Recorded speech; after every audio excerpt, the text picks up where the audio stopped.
Panorama group, जो सोचता है वो करता है। नमस्ते, मेरा नाम धीरज शर्मा है और आप न्यूज हाट देख रहे हैं। हमारे कार्यक्रम पेपर वाला में आप सभी का बहुत बहुत स्वागत है। तो आज की जो भी मुख्य खबरें हैं एक एक करके चर्चा कर लेते हैं। कॉन्स्टिट्यूशन क्लब ऑफ इंडिया का चुनाव समाप्त हुआ, देर रात रिजल्ट भी आ गए। पूर्व केंद्रीय मंत्री, पूर्व सांसद संजीव बालियान हार गए। संजीव बालियान कौन थे, कहां के रहने वाले थे, किसके करीबी थे, किनका जो है उनके ऊपर छत्र छाया था, किनका जो है बैकडोर से साथ मिला, इस पर हम नहीं जाएंगे और इस पर चर्चा भी नहीं करेंगे क्योंकि चीजें जग जाहिर है। समझ आइए, जीता कौन? पूर्व केंद्रीय मंत्री सांसद राजीव प्रताप रूडी।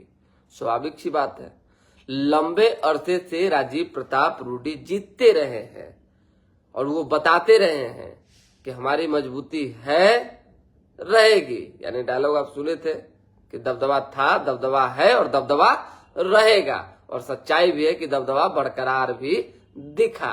हमने थोड़ी देर पहले ही अपने फेसबुक पे डाला है कि स्वाभाविक सी बात है भाई, एक तो बिहारी माटी के लाल और दूसरा में जिंदा कौम, कैसे लोग उनको हरा देता है। अब विपक्षी खेमा ने भी बढ़ चढ़कर जो है साथ दिया, इंक्लूडिंग राहुल गांधी, सोनिया गांधी। समझिए बात को। अब स्वाभाविक सी बात है, जब राजीव प्रताप रूडी चुनाव जीते, चर्चाएं गर्म हो गई, माहौल जो है पूरा एकदम सनसना गया है कि ये कैसे हो गया, ये कैसे हो गया।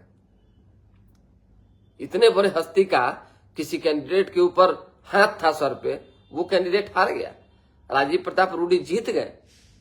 आपको बता दें कि कॉन्स्टिट्यूशन क्लब जो है आजादी के पहले से बना हुआ है।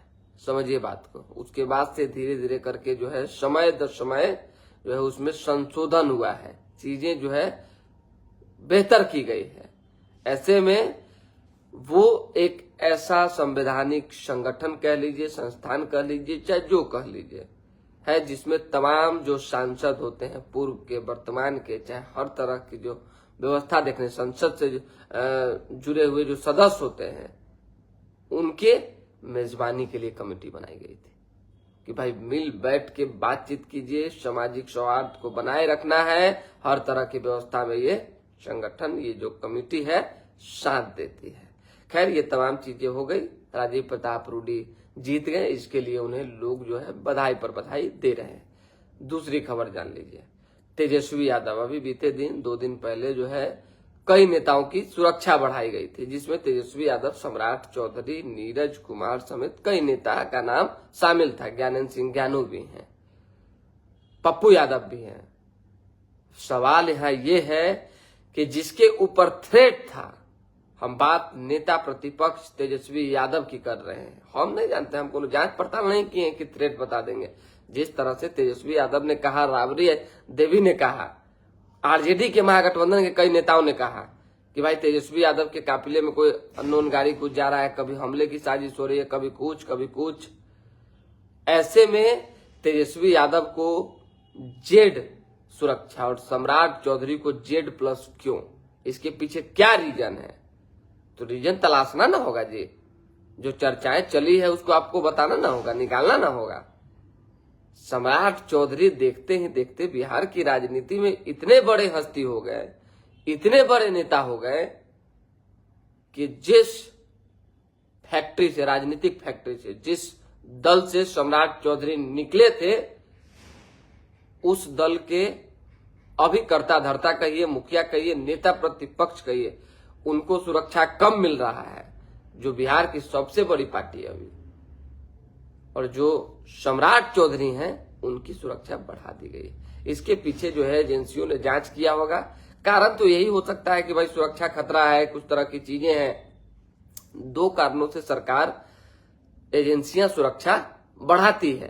पहला कारण जो होता है वो थ्रेटनिंग होता है कि भाई फल्ला नेता है, इनके ऊपर थ्रेट हो सकता है, इस तरह की घटनाएं घट सकती है, जांच में पता चलता है। और दूसरा कारण ये हो सकता है कि इस नेता को आगे बढ़ाना है, चलिए बहुत आगे, तो बहुत आगे कहां तक बढ़ाएंगे, कैसे बढ़ाएंगे, ये तो आने वाले वक्त में पता चल पाएगा। लेकिन कहीं न कहीं बिहार की राजनीति में नीतीश कुमार ने, चाहे बिहार की भाजपा तो नहीं कहेंगे, क्योंकि बिहार भाजपा में क्या कुछ चल रहा है ये सब किसी से छिपी हुई बात नहीं है, खासकर हमसे।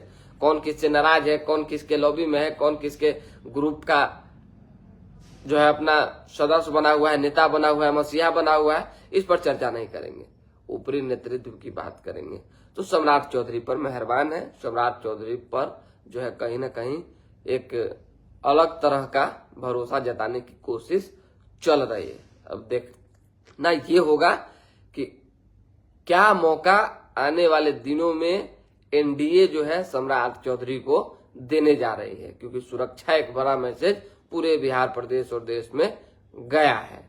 तेजस्वी यादव ने एसआईआर पर फिर से सवाल खड़ा किया है, चुनाव आयोग को लेकर कहा है कि ये बीजेपी से संचालित होने वाली संस्था बन गई है, इस तरह से जो कर रही है इस पर हम लोग विरोध लगातार जताते रहेंगे। आपको पता है कि 17 तारीख से राहुल गांधी भी आ रहे हैं, अलग अलग जिलों में, बिहार के अलग अलग जगहों पे उनका जो है वोटिंग राइट को लेकर विरोध है। मार्च करेंगे, लोगों से बात करेंगे, कहीं ना कहीं जो भाषण देंगे उसमें एक मैसेज भी होगा। तो राहुल गांधी, बिहार में चुनाव है तो उनकी एक्टिविटी तेज हो गई है। जया बच्चन का वीडियो वायरल हो गया, एक शख्स बगल से आया, अब समझिए फोटो ले रहा है, सेल्फी, धक्का दे दिए। संसद में वही तस्वीर कहा सुनी की, उससे पहले भी कई ऐसी तस्वीरें आ चुकी है। आखिर सांसद जया बच्चन को दिक्कत किस बात से है पता नहीं चल पाता है। क्या कहीं एक तबका से दिक्कत है, क्या कहीं एक बिरादरी से दिक्कत है, क्या कहीं समाज से दिक्कत है, पुरुषों से दिक्कत है? आखिर दिक्कत किस बात का है? भाई कोई सेल्फी ले रहा है, आपको सम्मान दे रहा है, इसका क्या अर्थ है कि आप उसको धक्का दे दीजिएगा? वीडियो में तो साफ दिख रहा है कि वो व्यक्ति सटा भी नहीं है, कि महिला होने के नाते जो है बहुत लोग बहुत तरह की बातें कहें कि भाई एक महिला के शरीर में कैसे सट गया बिना अनुमति, किस तरह से कैसे फोटो ले लिए। अरे आप सेलिब्रिटी हैं, आप एक बहुत बड़े सेलिब्रिटी के फिल्मों के दुनिया के एक महारथी की पत्नी हैं, समझना होगा।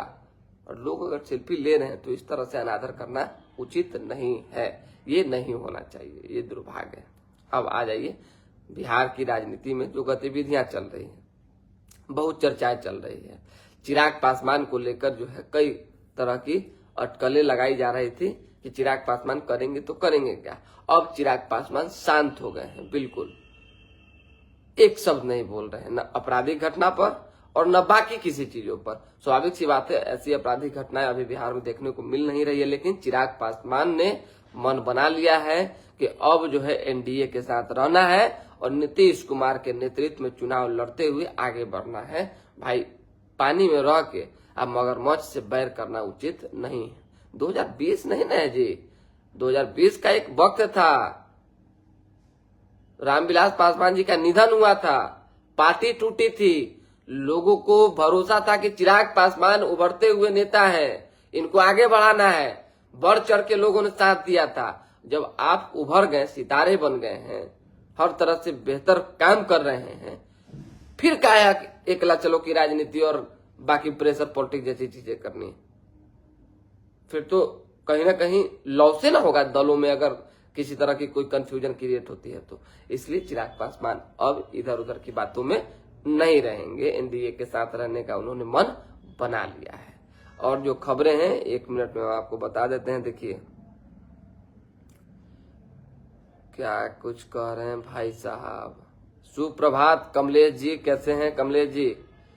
नमस्ते सभी लोगों को, good morning good morning. Kamlesh ji 1-2 दिन थोड़ा सा नहीं है, हम आसपास में जान ही रहे हैं कि घूमना पड़ रहा है, देर रात तक पहुंच रहे हैं, कहीं पहुंच रहे हैं ठहर जा रहे हैं तो वहीं जो स्टैंड लगा के अपना कार्यक्रम करने लग जा रहे हैं। हमारी तो कोशिश होती है कि सुबह सुबह हर दिन आपको हम खबर बताएं, कार्यक्रम करें, लेकिन कभी कभी दिक्कतें आ जाती है, इसके लिए क्षमा प्रार्थी हैं। हो सकता है कुछ दिनों में चीजें ठीक हो जाए और पहले की तरह ये कार्यक्रम जो है रेगुलर चले, समझ गए? चलिए और कोई विवाद तो फिलहाल नहीं चल रहा है, वो खाली SIR मामले पर जो है चल रहा है। और अनंत सिंह या नीरज कुमार आपस में टकराए हुए हैं। दो भूमिहार जो है मिल के पूरा बिहार की राजनीति को थर्रा दिए। समझ आइए, इस पे पलटवार कर रहे हैं, इस पे पलटवार कर रहे हैं। समझने वाली बात है। अब दोनों एक के जिला एक के जगह के, अब क्या होना है नहीं होना है तो वक्त बताएगा। लेकिन अनंत सिंह JDU से चुनाव लड़ने का ऐलान कर चुके हैं। नीरज कुमार JDU में है, उनका अभी कद बढ़ा है, सुरक्षा बढ़ी है, हर तरह से व्यवस्था बढ़ी है। अब ऐसे में खुला विरोध नीरज कुमार का अनंत सिंह के खिलाफ चल रहा है और अनंत सिंह का नीरज कुमार के खिलाफ। अब ये आपसी विवाद में क्या कुछ तस्वीरें आने वाले दिनों में देखने को मिलेगी वो हम आपको बताएंगे। फिलहाल कुछ ऐसा है नहीं, तो अभी के लिए हमें इजाजत। हमारे साथ बने रहें, देखते रहें न्यूज हाट। बहुत बहुत धन्यवाद।